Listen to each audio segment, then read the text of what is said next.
Hi, I'm Anna Albin of Anna's Awesome Applique Designs. I'm so excited to introduce to you the new design set called Bountiful Blessings.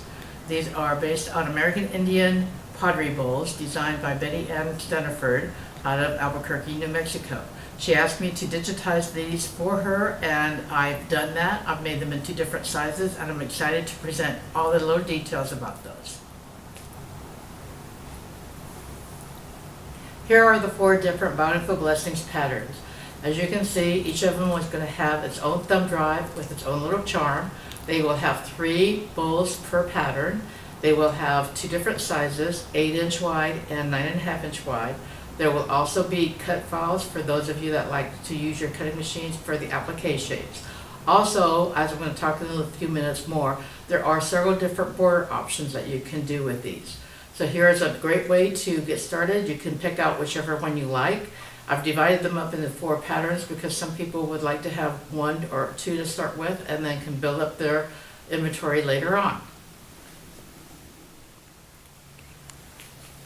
One of the things that I like to do when I start off a new design is add some artistic liberties. And in this case, for this design, the bowls were pretty much set the way they were, but I have some options with the border pieces. So these border pieces, you have the 3 for the border and then you have a corner. Those border pieces are all done in the hoop, and there are 2 different sizes to blend in with the 2 different sizes of bowls, being 8 inches wide and 9.5.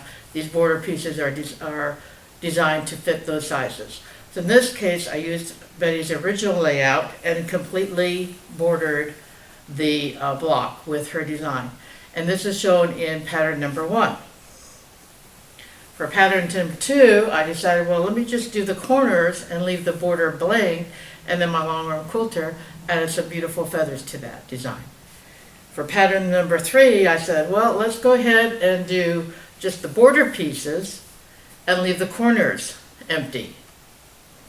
And then for pattern number 4, it's the hourglass. Now, all of these different options are available in all 4 patterns, but I just wanted to show you that those are the different options and they fit to the size of the bowl that you're making. There is one technique that I wanted to share about this design, and that is the placement of your background fabric on your stabilizer.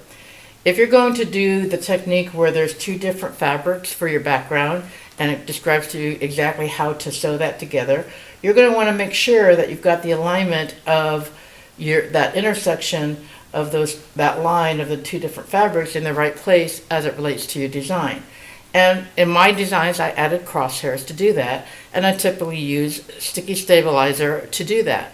However, using a sticky stabilizer for the full design seemed a little bit wasteful, since all I really needed was how to line up that vertical or that horizontal line based on the 2 different fabrics. So here in a minute, I'm going to show you exactly how I did that.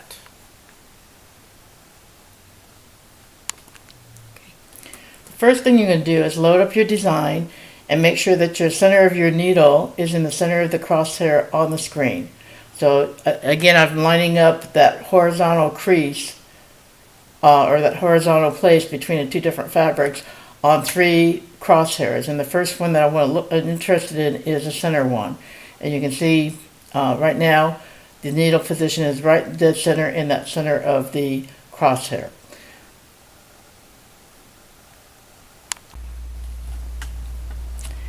On my hoop, I just have the regular tearaway stabilizer. I've cut a piece of sticky stabilizer about 2.5 inches wide and the width of the hoop. And you can see I'm kind of centering it underneath where my needle point is, because we just saw on the screen my needle is right in the center of that first crosshair. So at this point, I would tape my sticky stabilizer to the tearaway stabilizer. I would remove the hoop, score that, and remove the sticky stabilizer, and then I would align the background fabric, which I'll show you in a minute. As you can see, I've removed the paper part from the sticky stabilizer. The sticky part is still there, attached with the Scotch tape on top of the medium tearaway stabilizer. I've went ahead and pinched my fabric in the center, so I have a little indent here. I'm going to line that up with the needle position, so when I come down, it's going to be right in the intersection of that slight little vertical crease and the horizontal line. That's crosshair number 1, and I can tap around it, and I know that the sticky stabilizer is holding that portion in. I'm going to bring it back up. I'm going to go now to the screen. I'm not going to show you this, I'm going to talk you through it, and go to color change number 2, and go ahead and move my background fabric and bring my needle down. And that again is that horizontal line, and I'm happy that that's lined up there. I'm going to bring my needle back up, go to color change number 3, which is crosshair C, bring that down, do a slight little adjustment. And now I know that that horizontal line is perfectly in line with the design, and it will stitch out perfectly. At this point, I would go ahead and do a basting stitch and then go ahead and follow the instructions for the block. Thank you for watching the video on the Bountiful Blessing design. I had a great time digitizing them, and I'm sure you'll enjoy stitching them out. They're a beautiful set of unique American Indian bowls. The pattern is available from my website or at your local sewing center. Please check it out. Also on my website, I have other techniques, videos that you can watch, multiple hooping and joining strips, and I'll be having more out there as new designs come along. Thank you very much.